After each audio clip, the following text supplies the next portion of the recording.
I understand the constraints now. Here is a focused narrative script. Scene start. Narrator, the year is 1942. The place, Camp 133, in the bleak wilderness of Ontario, Canada. Behind the barbed wire fences, a peculiar drama unfolds. General Kurt von Tippelskirch stands at the window of his quarters. He is a man of 60 years, his uniform still impeccable despite the circumstances. He watches the endless Canadian snow. Von Tippelskirch, to himself. It reminds me of Russia, but colder, always more snow. Indifferent. The door opens. Enter Captain Walter Stein, a young Canadian officer, clipboard in hand. Stein. General, I have the monthly inventory. Provisions are adequate. The men are healthy. Von Tippelskirch, turning. Captain Stein. Tell me, have you ever been to Berlin? Stein. No, sir. Never left Canada before the war. Von Tippelskirch, smiling faintly. Your honesty is refreshing. Most officers pretend knowledge they do not possess. You would have seen the Olympics. A grand display. Waste of resources, but grand. Stein. General, I must ask, why do you organize the prisoners into philosophical discussion groups? It's unusual. Von Tippelskirch. Philosophy is what separates man from beast, Captain. Even in cages, especially in cages. Would you prefer we plot escape? Stein. Frankly, yes. It would be more predictable. Let me tell you something about escape. Laughs. I have seen the Russian steppe. So practical. I have crossed the Alps. Escape is not about barbed wire. It is about here. Taps his temple. And here. Taps his chest. Your wire is meaningless. Stein. Then you have no intention of escaping? Von Tippelskirch. I have every intention, but not through your wire. I will escape through time, through memory, and when this war ends, I will walk out of here a free man because I was never truly imprisoned. Scene start. Narrator. 6 months later, the prisoners have built a theater. Von Tippelskirch directs a production of Schiller's William Tell. The Canadian guards watch, confused but amused. Stein, watching rehearsals. This is psychological warfare. Von Tippelskirch, from the stage. No, Captain, this is survival. We perform Schiller to remember we are not animals. You watch because you are bored. We all have our motives. Steam. Your men seem different. They are actors now. Actors have no nationality, only roles. Come, join us. We need a villain. Stein. I can't. Regulations. Von Tippelskirch, stepping down. Regulations are written by men who fear chaos. You fear chaos, Captain? Stein. I fear my superiors. Von Tippelskirch. Then we shall perform for your superiors. A command performance. Show them that art transcends war, that we are not merely numbers. Stein. You are clever, General. Von Tippelskirch. And old men learn that cleverness is the Captain. only weapon they have left. Scene end. Scene start. Narrator, 1945. The war ends. The prisoners prepare for repatriation. Von Tippelskirch stands before Stein one final time. Von Tippelskirch. You kept your word, Captain. No punishment for the theater. No solitary confinement. You treated us like men. Stein. You made it easy, General. You never acted like a prisoner. Von Tippelskirch, extending hand. When you come to Germany, we shall find drink me. real beer, not this Canadian water you pretend is beer. Stein, shaking hand. I will. But tell me, sir, was it all an act? The philosophy? The theater? Von Tippelskirch, smiling. The theater was real. The philosophy was real. The escape? He taps his chest. I told you, I was never here. I was always free. Narrator. General Kurt von Tippelskirch returned to Germany. He never saw Captain Stein again. But for 3 years in Ontario, a prison camp became a stage, and a general became a director. Sometimes the greatest escape is not through wire, but through imagination. Fade out. Scene start. Narrator. The year is 1940. The Atlantic Ocean, a churning, slate-gray monster that stretches to the edge of the world. Aboard the transport vessel HMS Orontes, Locked in the steel belly of the ship, the highest echelons of the captured German military stare at the waves. They have been at sea for weeks, stripped of their command, their swords, and their pomp, but never their arrogance. These are men who marched through Paris, who stood atop the Acropolis, who commanded millions. They are bound for a place they believe is populated by lumberjacks and polar bears. General Erich von Manstein, a man whose tactical mind had nearly broken the Allied lines, leans against the bulkhead, looking pale.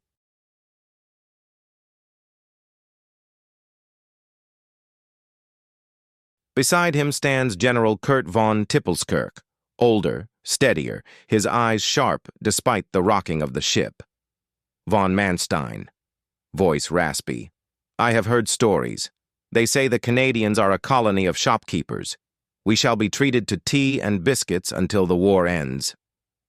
Von Tippelskirch, gazing at the porthole. Do not underestimate a shopkeeper, Erich. They know the value of things. We, in our madness, have forgotten. Perhaps this place will teach us the price of bread again. The ship docks in Halifax. The engines die, leaving a silence that is unnatural. The heavy iron door slides open, revealing a ramp of steel. The generals expect mud, chaos, perhaps jeering crowds throwing rotten fruit. Instead, they are met by a silence that is louder than any cheer.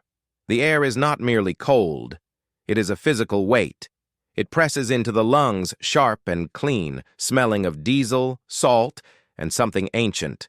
Pine resin and frozen earth. It is a cold that bites through their wool uniforms instantly. Von Tippelskirch, pausing at the bottom of the ramp, his breath pluming white. Wait! Von Manstein, shivering, pulling his collar tight. What is it, Kurt? Let's get out of this wind! Von Tippelskirch. Listen. No sirens, no guns, no screams of Stukas, just wind and the cry of gulls that sound like laughing women. They descend. Their polished Italian leather boots strike the rough concrete of the pier. It sounds like a drum of surrender. Around them, Canadian soldiers stand in thick wool greatcoats, rifles held loosely, not aggressively. They are young, clean-shaven, with faces reddened by the wind, and they possess a calmness that unnerves the Germans more than fanaticism ever could. Canadian sergeant, voice devoid of malice, almost bored. Welcome to Canada, generals. Please follow the line. Keep moving. Von Tippelskirch looks up. The sky is a low ceiling of bruised purple clouds, hanging heavy over the city. Above the docks, the city of Halifax climbs steep, rugged hills, houses huddled together as if for warmth, made of gray stone and red brick. It looks sturdy, unbreakable. It looks like a fortress built to withstand the end of days. Von Tippelskirch, to himself a whisper of awe, strong. They build to survive, not to impress. There is no vanity here, not the luxury coaches of the Orient Express, but hard they are herded onto wooden cars smelling of coal smoke, wet wool, and stale tobacco. For 2 days, the train cuts a straight, unforgiving line through the spine of the province. The generals, men who drew the maps of Europe, watch the windows, their knowledge useless here. The forests are endless, not the manicured woods of Bavaria, but a tangled, primeval wilderness.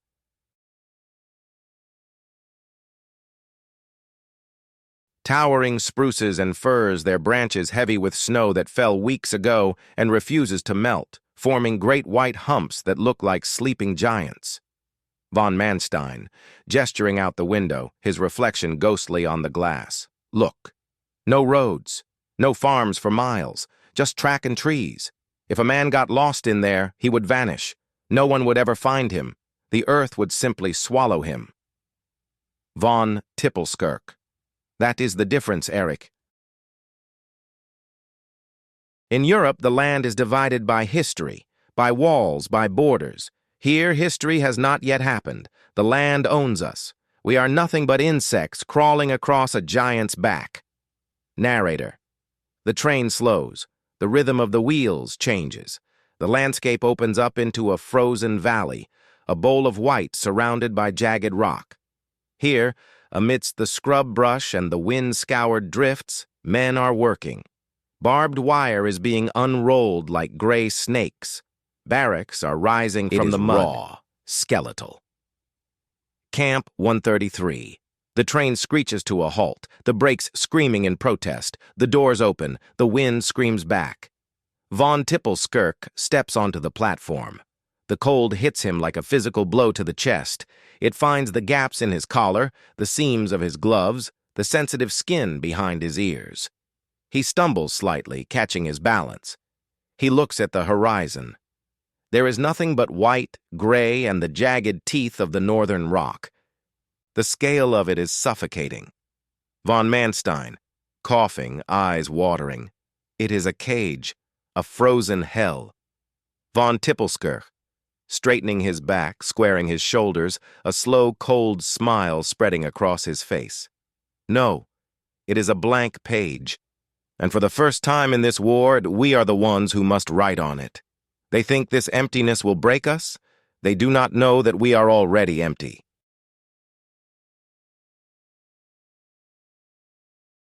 Narrator. As the generals marched toward the wire, the first flakes of a fresh snowfall began to descend. It was beautiful, indifferent, and absolute. It was Canada. And for the first time in their lives, these masters of the universe felt very, very small. Scene end. Scene start. Narrator. Inside Camp 133, the reality was bleaker than the journey suggested. The barracks were drafty pine structures heated by stoves that glowed orange, assigned to a special but never seemed to warm the air from the enlisted men, with 2 to a room, a small mercy or perhaps a calculated insult. Von Tippelskirk and von Manstein share quarters. The walls are thin. They can hear everything, the coughs of sick men, the nervous pacing of the young officers, the Canadian guards changing shifts with heavy boots on wooden floors. Von Manstein, standing by the single small window, looking out at the wire. Look at them. They patrol never in alone. Pairs, always with those thick parkas, those ridiculous tukas. They look like children playing soldier. Von Tippelskirk, unpacking his meager belongings, a few books, a framed photograph of his wife. And yet, Eric, who holds the wire? Who holds the keys? The children are winning the war. Von Manstein, turning sharply. You have accepted this? Already? We are German generals. We do not belong in a frozen pasture. Von Tippelskirk, I have learned this in 20 years of service, where history fighting the inevitable is the only true defeat. Scene end. Scene start. Narrator. The first meal was served in a long, drafty mess hall. Tin plates, tin cups. The food was simple but plentiful. Thick beef stew, dark bread, potatoes. It was real food, not the slop they had expected. The German officers sat at their own tables, stiff and silent, while the Canadian guards ate casually, laughing amongst themselves. Captain Stein walked among the tables, checking manifests. He paused near von Tippelskirk. Stein. General, the food is to your satisfaction? Von Tippelskirk, looking at his plate, then at Stein. It is honest food. That is more than we received in Russia. Tell me, Captain, who is your quartermaster? A man who understands logistics is a man worth knowing. Steen. Slight smile. Corporal Henderson, formerly a butcher in Winnipeg. He says he treats you the way he would treat expensive cuts of meat, with respect. Von Tippelskirk nods, almost approving. Wise man. Waste is a sin against effort. Your Corporal Henderson understands value. Von Manstein, scoffing, pushing his plate away. We are not meat to be assessed. Von Tippelskirk, to Manstein, low voice. No, but we are men who must eat. Eat, Erich. Strength is a weapon, scene even end. Here, especially here. Scene start. Narrator. The first inspection came the next morning. The prisoners were ordered to line up outside their barracks in the pre-dawn light. The temperature was -20 degrees. The Canadians wore their heavy parkas. The Germans, in their thin wool uniforms, stood at attention, shivering but proud. Major Harrison, the camp commandant, walked the line. A man in his 50s, with the weary look of a teacher dealing with unruly students. Major Harrison, stopping before von Tippelskirch. General, I trust your quarters are adequate. Von Tippelskirch, voice steady despite the cold. They are clean, Major. That is more than many of my men had in the field. Major Harrison, good, because I want to be clear. You are prisoners, but you are not enemies in this camp. You are residents. Unhappy residents, perhaps. But residents, follow the rules, and you will be treated with dignity. Break them, and you will find that Canada has ways of making winter feel much, much colder. Von Tippelskirch, a hint of amusement. A threat, Major? Major Harrison, tired, honest. A promise. I've seen what war does to men.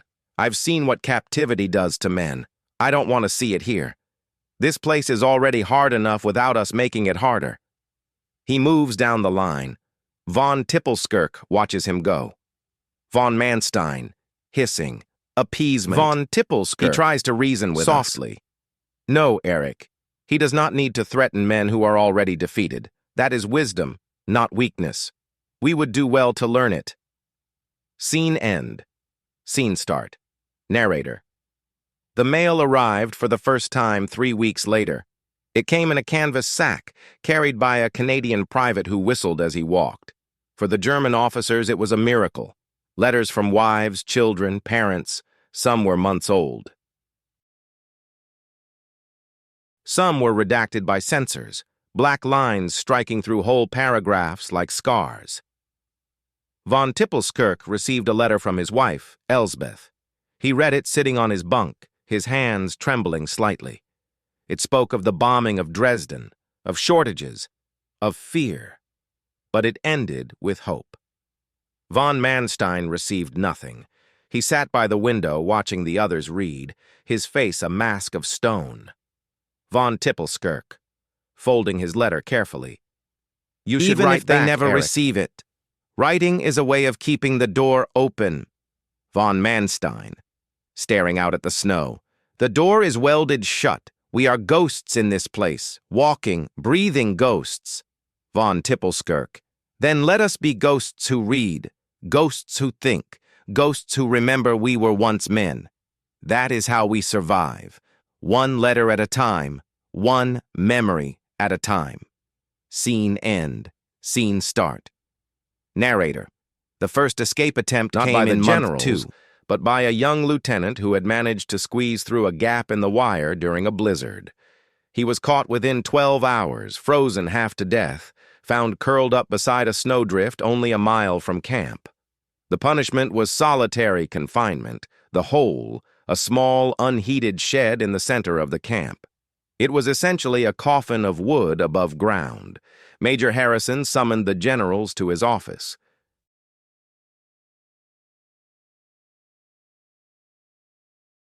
Major Harrison, sitting behind his desk, hands steepled.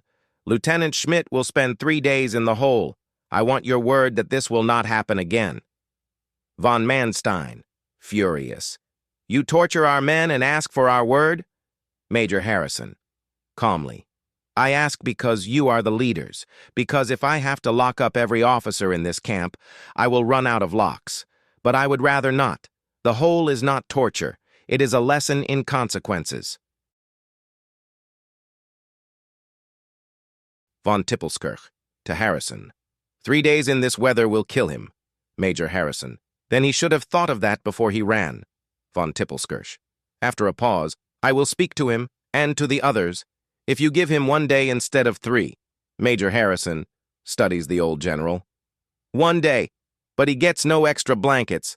And you personally guarantee no more attempts. Not for a month. Von Tippelskirch. Done. As they left the office, von Manstein was apoplectic. Von Manstein. You bargain for him? You grovel? Von Tippelskirch. I save his life, Eric, And I buy us time. Time to think. Time to plan. Time to realize that escape through barbed wire is suicide. But escape through cunning? That requires patience. And right now, I have nothing but time. Scene end. Scene start. Narrator. Winter deepened. December turned to January, and the cold became something the Germans had never experienced. It was a living entity. The Canadians issued additional blankets, every socks, and surprisingly, books. A library was started in one of the barracks. Von Tippelskirch spent hours there, reading English texts slowly, painstakingly.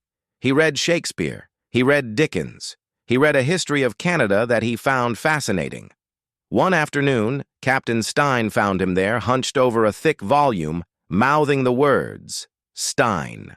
"General, you're learning English?" Von Tippelskirch, without looking up. "Your history is short but violent. You fought your own mother country. You fought each other. You fought the elements. You are a nation of survivors." Stein. "We had no choice. The land demanded it." Von Tippelskirch, finally looking up. "Exactly. That is what I am teaching my officers. We must learn from you. We must adapt. This is not a prison. It is a university of survival." Stein, shaking his head. "You Germans, you turn everything into a philosophy." Von Tippelskirch. "And you Canadians turn everything into a task to be done. Perhaps between us we might create something complete." He closed the book and stood. Von Tippelskirch. "Captain, I have a request." "Not a demand. A request. Let us organize a proper school. Mathematics, languages, history. Not for escape, not for rebellion, for purpose. Idle minds become desperate minds. Educated minds remain useful." Stein, considering. "Tell him I would have to ask the major. Tell him that an idle general is a dangerous thing. But a teaching general is a managed asset." Scene end. Scene start. Narrator. The school was approved, a small victory that felt monumental. In the long frozen months of 1942, something remarkable began to happen inside Camp 133. The Germans built a classroom. They built a stage. They organized lectures on military history, on mathematics, on poetry. Captain Stein found himself attending a lecture on the Napoleonic Wars delivered by General von Manstein, not because he was forced to, but because he was curious. The guards changed. The prisoners changed. Lines blurred. One evening, von Tippelskirch stood at his window, watching the northern lights paint the sky in impossible colors. Von Manstein, from his bunk. "You were right, Kurt, about the blank page. We are writing our own story here." Von Tippelskirch, eyes on the aurora. "We are writing a new chapter of German history, one where we survive with dignity, where we do not break, where we remember that we are more than just the war." Von Manstein. "Will we ever go home?" Von Tippelskirch. "Yes, but we will not return as the same men who left. This place, this cold, empty place, it is stripping away the arrogance, the certainty, the madness. And what is left?" He paused, his breath forming frost on the window. "Men, simply men, and perhaps that is the greatest escape of all." Outside, the snow continued to fall. Indifferent, beautiful, absolute. Inside, the generals of the Third Reich, who had once commanded armies that shook the world, sat in a wooden barracks in the Canadian wilderness and learned to be human again, one frozen day at a time. Scene end. Scene start. Narrator. The day the camp closed, it happened without ceremony. The prisoners were loaded onto buses, their few belongings packed in the same canvas bags they'd arrived with. Some were being repatriated. Others were being transferred to camps closer to ports. The generals were told they were going home. Von Tippelskirch stood by the bus door, looking back at the barracks where 3 years of his life had unfolded. Captain Stein approached, his hand extended. "Stein. General, it's been an education." Von Tippelskirch, shaking his hand. For both of us, Captain, when you write your memoirs, leave out the poetry. No one will believe it. Stein, smiling. I'll stick to the logistics, but I'll know what really happened here. Von Manstein climbed into the bus without looking back, but at the last moment he stopped and turned to Stein. Von Manstein. Captain, the library book on Napoleon. I haven't finished it. May I? Stein, and maybe, consider it a gift, General. Teach it. Read it. Learn from it. The bus pulled away, raising dust that hung in the summer air. The generals watched the camp recede, the wire, the barracks, the wooden stage where they delivered lectures on everything from military strategy to Shakespeare. Von Tippelskirch. To no one in particular. I wonder if they'll ever understand. What we built here. Von Manstein, from across the aisle. They won't, but we will. And that's enough. The bus turned onto the highway, heading east toward the St. Lawrence, toward ships that would take them across the Atlantic, toward a Germany they barely recognized, toward lives they would have to rebuild from nothing. And in the seat behind them, a young Canadian officer, not Stein, but someone who'd been assigned to escort them, opened a notebook and began to write. Not about the war, not about the victory,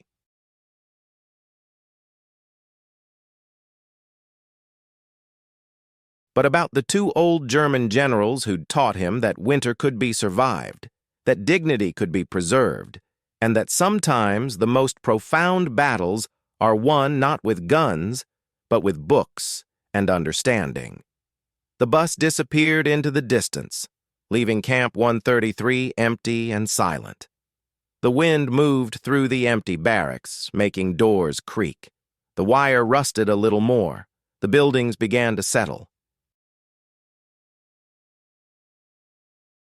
But in the archives, in the memories, in the letters written and books read, the story remained, of German POW generals who were stunned by their first sight of Canada, and then, slowly, stunned by what they found within themselves, within their captors, within the strange alchemy of survival and humanity. Fade out narrator. Hamburg, 1955. 10 years after the war ended, the city was a skeleton of its former self, rebuilding brick by brick. In a small bookshop near the Ulster Lake, an old man with a limp arranged volumes on a shelf.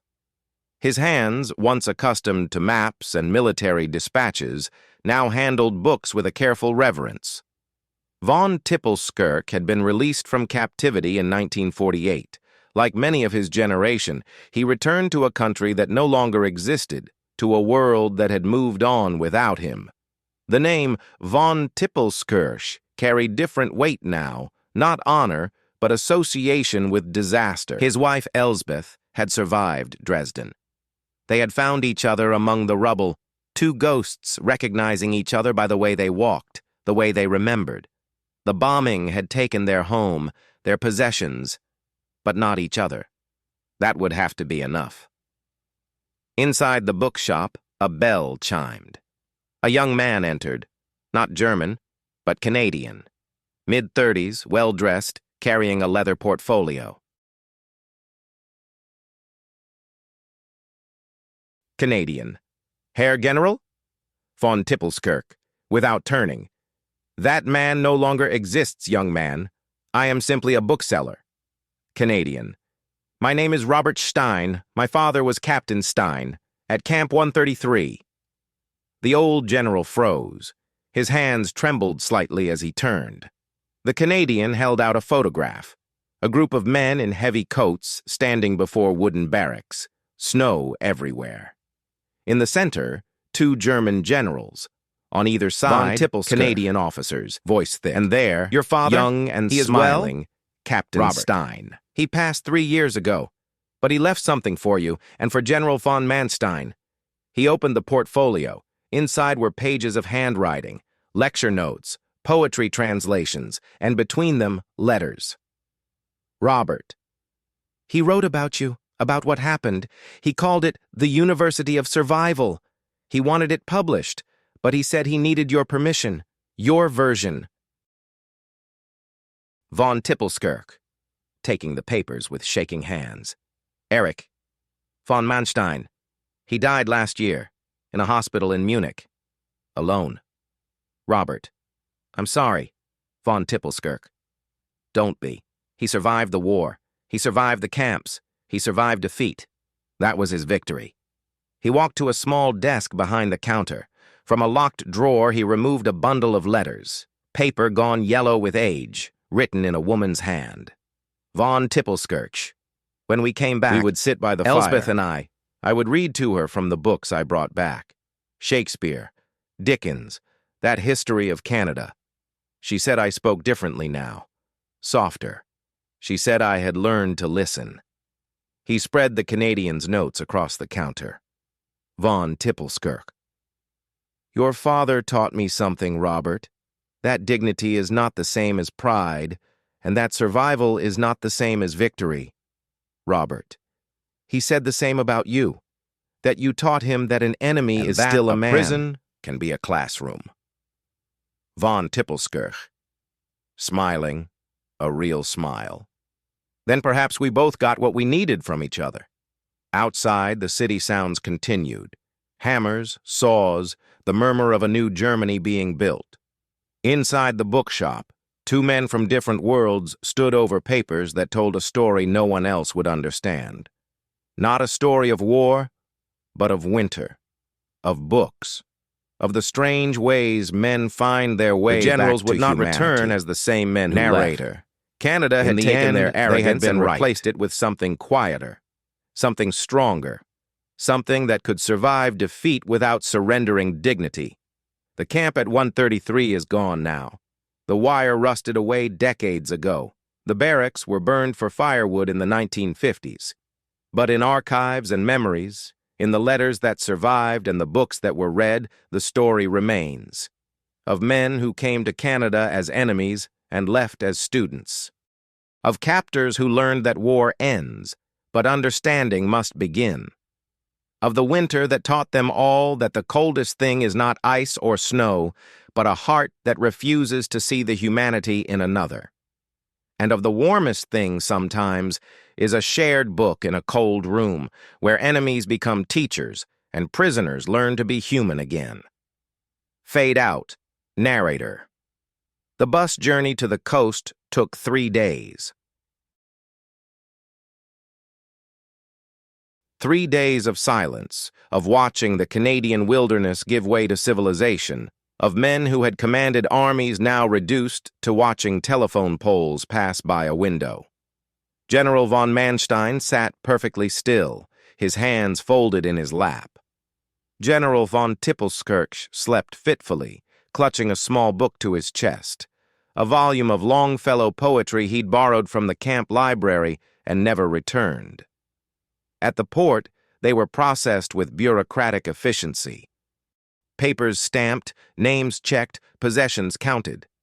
The young officer who had been writing in his notebook approached von Tippelskirch as they waited to board the ship. Young officer. General. I just wanted to say, thank you. Von Tippelskirch. Squinting at him. For what? For being your enemy? Young officer. For being my teacher. He pressed a small package into the general's hand. Inside, when he looked later, was a copy of Hiawatha with a bookmark, a pressed snowflake from Camp 133 laminated in clear tape. The inscription read, "From winter we learn what endures." Scene start. Narrator. The Atlantic crossing was a strange purgatory. These were men who had crossed this same ocean in submarines and warships, hunting and being hunted.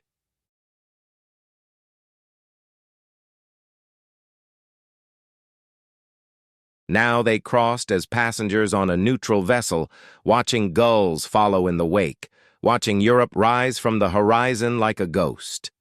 In Southampton, they were handed over to British authorities. The final leg of the journey would be overland through Germany.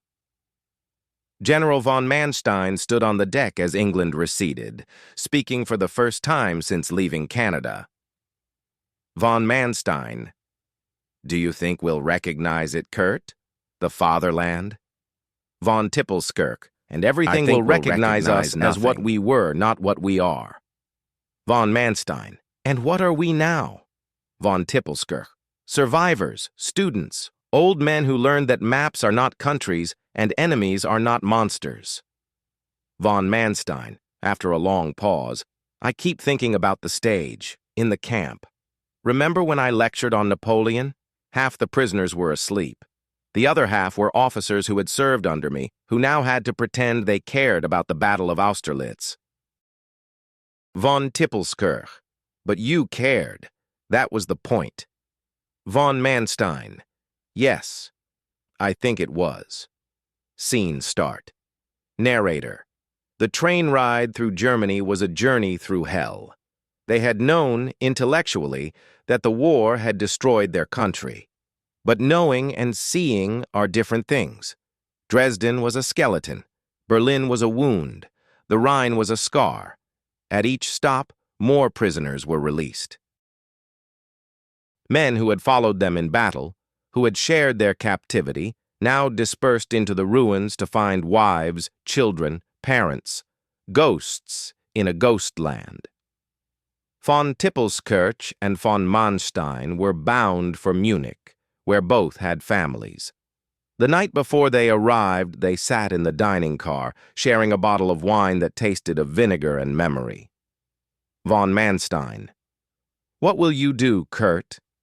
Von Tippelskirch, survive, like Canada taught us. Von Manstein, find Elsbeth, get a job, maybe open a bookshop, read memoirs. Von Tippelskirch, be careful what you write. The world wants villains, not men who learned from their mistakes. Von Manstein, the world can want what it likes. I will write about the school, about Captain Stein, about the lectures we gave in a wooden barracks while snow fell outside. That is the truth I want remembered. Von Tippelskirch, then write it, and I will write my own truth.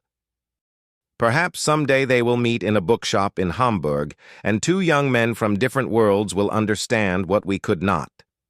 Scene start. Narrator, Munich, 1948. The city was a patchwork of rubble and resilience. Von Tippelskirch found his wife living in a single room on the third floor of a building that had no roof. She wept when she saw him. Not from joy, but from relief that something from her past had survived. They rebuilt, slowly. He found work translating English texts for a small publisher. His English, honed in a Canadian prison camp, now put to use for German readers. She took in sewing. They lived simply. One day, a letter arrived. From Hamburg, from a man who called himself Robert Stein. Enclosed was a manuscript and a request. Von Tippelskirch sat by the window, the weak German sun warming the paper, and read. He read about himself as seen through Captain Stein's eyes. He read about the school, the lectures, the night watches by the window. He read about how a German general had taught a Canadian captain that dignity was not the same as pride. He wept, not from joy, but from the sudden crushing understanding that the war had cost everyone everything. But in doing so had given something back that money and armies could never buy. Elsbeth found him there, tears streaming down his face. Elsbeth, Kurt? What is it? Von Tippelskirch, handing her the letter. A ghost, from Canada, asking permission to make us real. She read, her fingers tracing the words. When she finished, she looked at her husband with eyes that had seen fire fall from the sky and now saw something else. Elsbeth, you never told me about the school. You never told me you taught them poetry. Von Tippelskirch, I was ashamed. Ashamed that in defeat, I had found something worth preserving. You were never more a man than when you were teaching your enemies to be human, my love. Let this Captain Stein write his story. Let the world see that even in the darkest winter, men can still build classrooms. Scene start. Narrator. The book was published in 1957. It sold poorly at first. A story about German generals in a Canadian prison camp was not what anyone wanted to read. People wanted tales of Nuremberg, of war crimes, of clear heroes and villains. But slowly, veterans on both sides found its audience. Historians, students, people who had lived through the war and wanted to understand something beyond strategy and body counts. One copy made its way to a library in Ottawa. A young student read it. Then another. A teacher assigned it. A professor wrote about it. In the margins of their books, readers made notes. This is not what I expected. They were just men. We were all just men. The book had no official title page. On the cover was simply a photograph, the same one Robert Stein had shown von Tippelskirch in the bookshop. Two generals standing in snow, Canadian officers beside them, all of them smiling, all of them human. Von Tippelskirch never saw the book in print. He died in 1956, a year before it was published.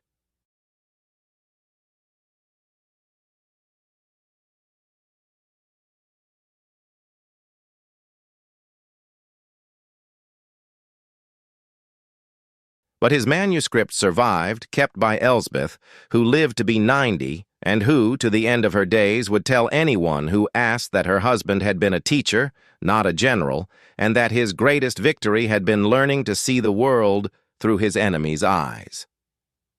Scene start. Narrator. Today, the site of Camp 133 is a field of grass. Nothing remains. The barracks are gone. The wire is gone. The wooden stage where von Manstein lectured on Napoleon has been ash for decades. But if you stand in that field on a winter evening, when the wind blows just right, you might imagine you hear something. Not gunfire, not commands, but voices. German officers reading Shakespeare aloud. Canadian guards asking questions about German poetry. Two generals teaching their captors and being taught in return. And if you look very closely, you might see them. Not ghosts, but memories.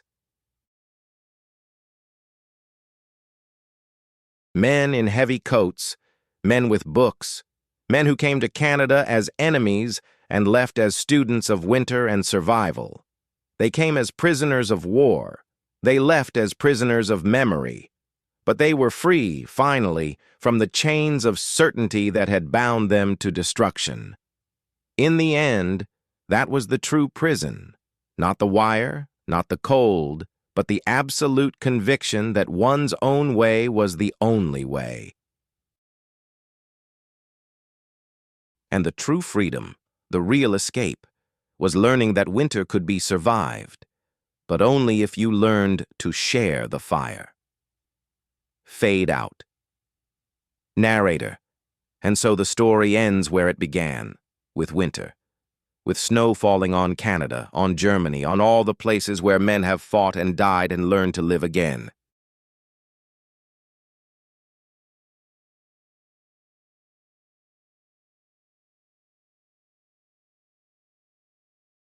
The generals of the Third Reich who were stunned by their first sight of Canada eventually learned that the real surprise was not the cold, but the warmth they found in unexpected places. In a book. In a classroom, in the eyes of a young captain who saw past the uniform to the man. History remembers them as villains, and perhaps they were, but history also remembers them as men who, stripped of power and pride, rebuilt themselves one frozen day at a time. That is the story of Camp 133. Not a story of war, but of what survives after war ends. Not a story of victory, but of understanding. For in the end, the greatest victory is not conquering your enemy, but understanding him so completely that you cease to be enemies at all. And that is a lesson worth learning from any teacher, in any classroom, no matter how cold the winter may be. Fade out. Narrator. When we think of war, we think of battles and dates, of strategies and body counts. But the truth of war is lived in the quiet moments between the thunder, in a book shared between enemies, in a lecture about poetry delivered by a man who once commanded armies, in a snowflake preserved in tape and given as a gift. The men of Camp 133 are all gone now. Von Tippelskirch, von Manstein, Captain Stein, the young officer with the notebook. They have joined the snow they once watched fall, returned to the earth they once stood upon. But their story remains. Not because it is extraordinary, but because it is human. It reminds us that no one is so lost that they cannot be found.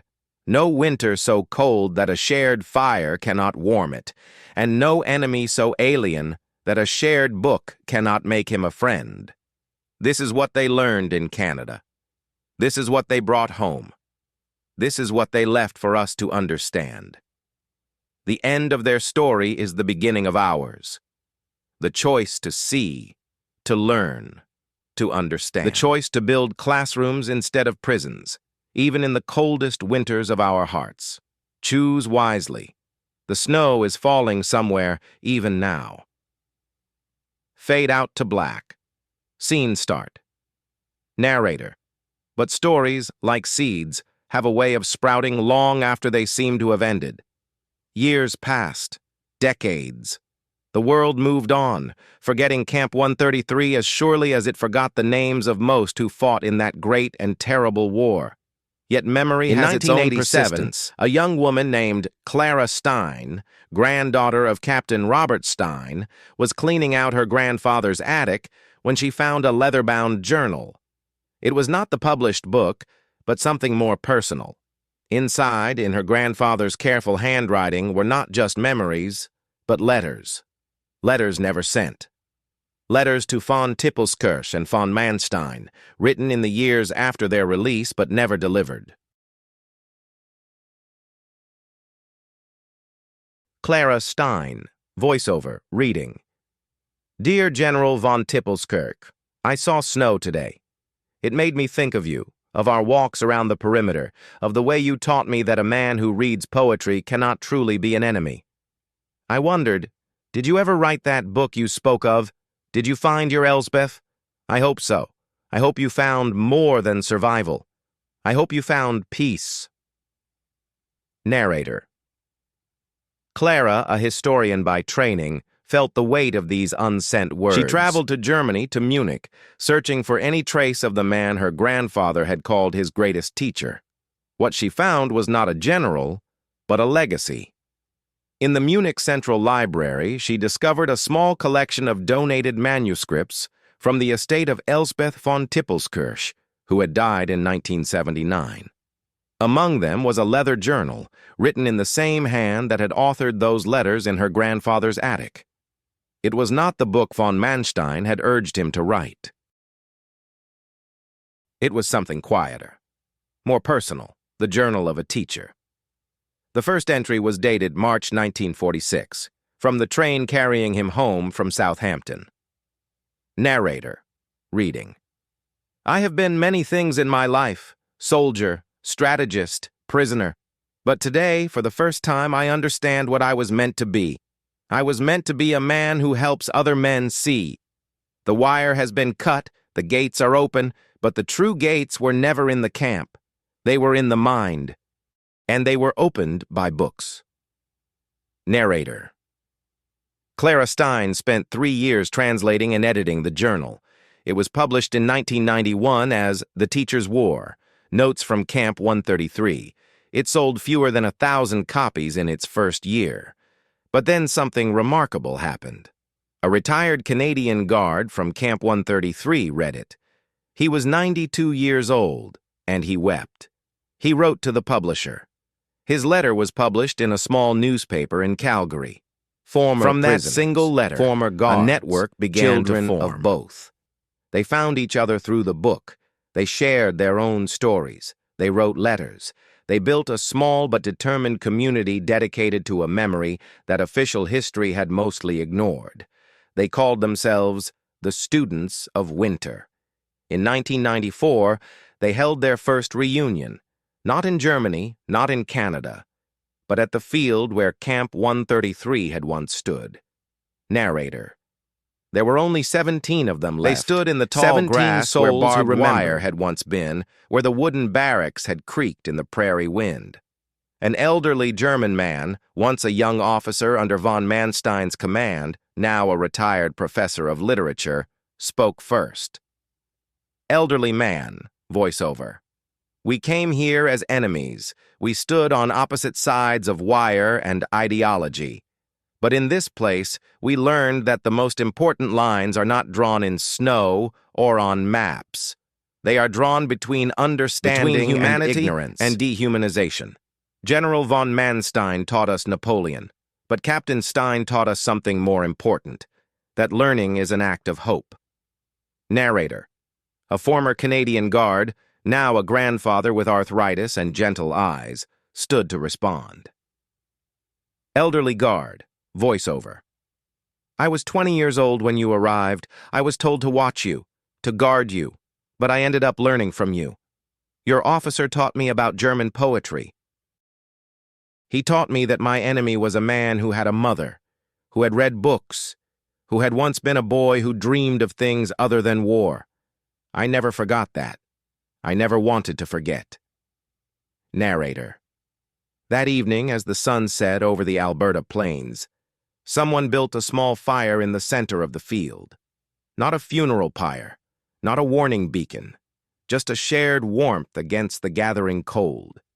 They sat around it, these old men and women, children of war, students of winter. They passed around a flask of brandy. They shared sandwiches wrapped in wax paper. They told stories. They laughed. They cried. At one point, Clara Stein brought out the journal and began to read aloud. She read of snowflakes laminated in tape. She read of lectures on Napoleon delivered to half-asleep prisoners. She read of a Canadian captain who pressed a book into an old general's hands at a port. Narrator. As she read, a strange thing happened. The wind picked up, carrying with it the first snowflakes of the season. They fell gently, landing on their coats, on their hair, on the fire that flickered and danced. And in that moment, the 17 survivors were not just old men and women sitting in a field. They were young again. They were prisoners and guards. They were generals and captains. They were men and women who had learned in the most unlikely of places that winter could be survived. That night, they made a decision. They would not let this memory fade. They would not let the lesson of Camp 133 be lost to time. They formed a foundation. They raised money. They contacted architects. They began to plan. Narrator. 5 years later, in 1999, something new stood in that field. Not barracks, not wire, not a monument to victory or defeat. It was a small library, a simple wooden building designed to look like a classroom from the 1940s. Inside, books of history, rows of shelves books held about books the war in German and English, but also books about reconciliation, about understanding, about what happens when enemies become students of each other. The building was called the School of Winter. On the dedication plaque, they inscribed words from von Tippelskirche's journal. From winter, we learn what endures. Narrator. The school became something no one could have predicted. Not a museum of war, but a living classroom. Every year, students from Germany and Canada, and eventually from around the world, would come to spend a week. They would read the same books. They would debate the same questions. They would sit around fires and learn to see each other not as representatives of nations or ideologies, but as individuals.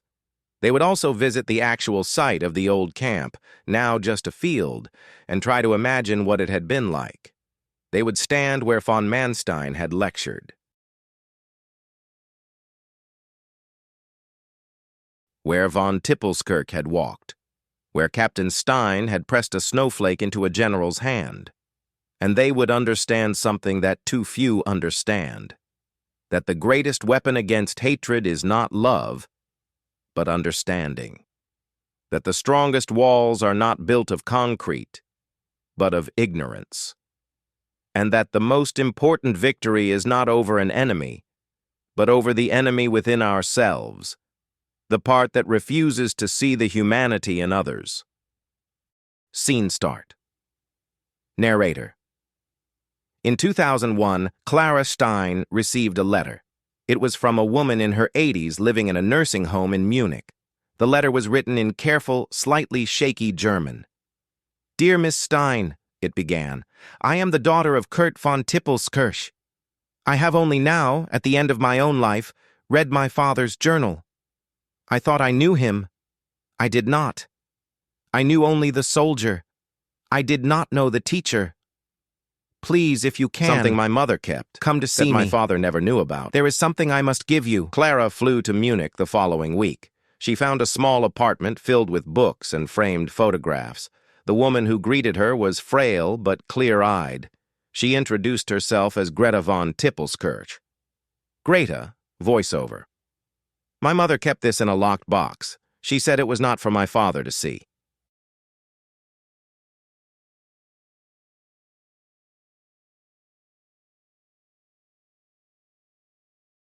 Not because she hid it from him, but because she understood that some things must be preserved exactly as they were, not as we wish they had been. Narrator. She handed Clara a small bundle, wrapped in oilcloth. Inside was a collection of letters, all written in English. They were from Captain Stein to von Tippelskirch. But they were not the letters Clara had found in her grandfather's attic. These were earlier, written while they were still at Camp 133. They had been smuggled out somehow, kept by Elsbeth. The earliest was dated 1945. Narrator, reading.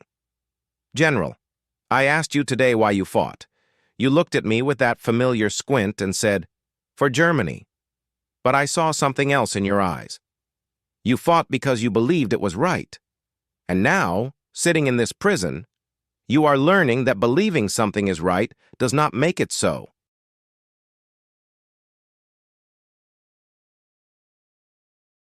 I am learning, too, that believing something is wrong does not make the man who did it an enemy worth hating. We are both learning.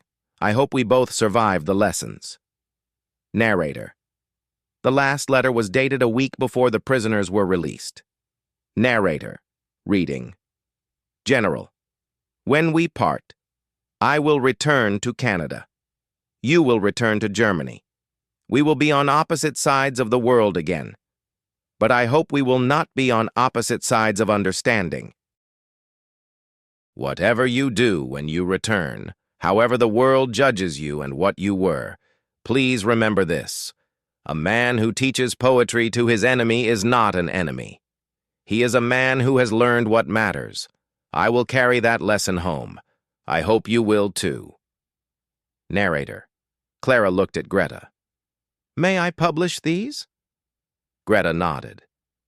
"My father died believing his greatest lesson had been unlearned, that he had failed to pass on what he learned in that camp. My mother died believing his lesson had been carried forward by those who remembered. I think they were both right. The lesson was carried forward. It just didn't always have his name on it. Publish them. Let the world see that a general learned to be a teacher and a captain learned to be a student. Let them see that winter can freeze a man or it can forge him. It depends on whether he chooses to share his fire." Scene start. Narrator. The book that resulted, Letters from Captivity, The Education of a German General and a Canadian Captain, was published in 2003. It did not become a bestseller. It did not win major awards, but it became something more important. It became required reading in military academies in both Germany and Canada. It appeared on syllabi in peace studies programs across North America and Europe. It found its way into the hands of diplomats, who read it in quiet hotel rooms before negotiating with adversaries. One copy sits in the library of the School of Winter in Alberta. It is the most checked-out book in the collection. The checkout card is filled with names from 2 continents, spanning more than 50 years. In the margins, readers have written their own notes. Not just, "They were just men," but now also, "I could be them. My enemy could learn this. I could teach this." Narrator. In 2010, the School of Winter received a letter from a general in the United States Army. He had read the book as part of his training. He was being deployed to a region where tensions were high, where decades of conflict had created generations of enemies. He wrote, "I do not know if I can change the world. I do not know if I can end a war, but I can bring books. I can teach poetry. I can try to see the humanity in those I am sent to fight." If a German general in a prison camp could learn this lesson, while watching the smoke of his own destroyed cities drift across the sky, then I have no excuse not to try. The letter is framed in the entrance hall of the School of Winter. Beneath it, a single snowflake has been preserved in clear acrylic. It is not the snowflake von Tippelskirch received. That one disintegrated decades ago. But it is a reminder, a new one, fresh and perfect, preserved against time. Scene start. Narrator. And so the story continues. Though the original actors have long since departed, the school stands, the books remain, the lessons are taught and learned and taught again. The children of the students of winter now come to the school. They are the grandchildren of guards and prisoners, of enemies who became students. They bring their own children. They teach them what their grandfathers and grandmothers learned in the most unlikely of places. They teach them that winter is not the enemy. Winter is the teacher. And the lesson is always the same. When the cold comes, when the darkness falls, when the world seems divided by lines too deep to cross, do not build higher walls. Find a book. Find a fire. Find a way to see the humanity in those across from you, because that is what endures. Not empires, not armies, not even memory itself in its purest form. What endures is the simple, revolutionary act of one human being teaching another that they are human too. Narrator. The field of Camp 133 is quiet now. The wind still blows across the Alberta plains. Snow still falls there in winter, covering the ground with white purity, hiding the scars and the secrets beneath. But if you stand very still, if you listen very carefully, you might hear it. Not gunfire, not commands, not the marching of boots or the closing of gates. You might hear the turning of a page, the murmuring of poetry in 2 languages, the quiet laughter of men who have learned that the greatest battle is not won with weapons, but with words. You might hear the sound of a classroom, built in the coldest of places, warmed by the shared fire of understanding. You might hear the School of Winter teaching its eternal lesson to anyone who will listen. That winter comes for all of us. That war touches everyone. That enemies are made and unmade in the space of a single conversation, and that the only way to survive the cold is to share your fire, even, especially, with those you once called enemy. Fade out to black narrator. The story of Camp 133 is not unique in its details, but it is rare in its outcome. Most prison camps teach only survival. This one taught humanity. Most wars end with treaties. This one ended for 17 men with a book and a classroom. Most memorials commemorate death. This one commemorates the choice to live differently. The snow continues to fall. The winter continues to teach. And somewhere, in a library, in a classroom, around a fire, 2 people who should be enemies are learning that they are, instead, students of the same harsh and beautiful season. That is the legacy of the German generals who were stunned by their first sight of Canada. They came to conquer winter.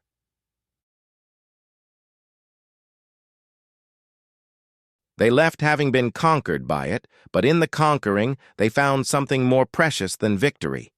They found each other. Fade out. End of script.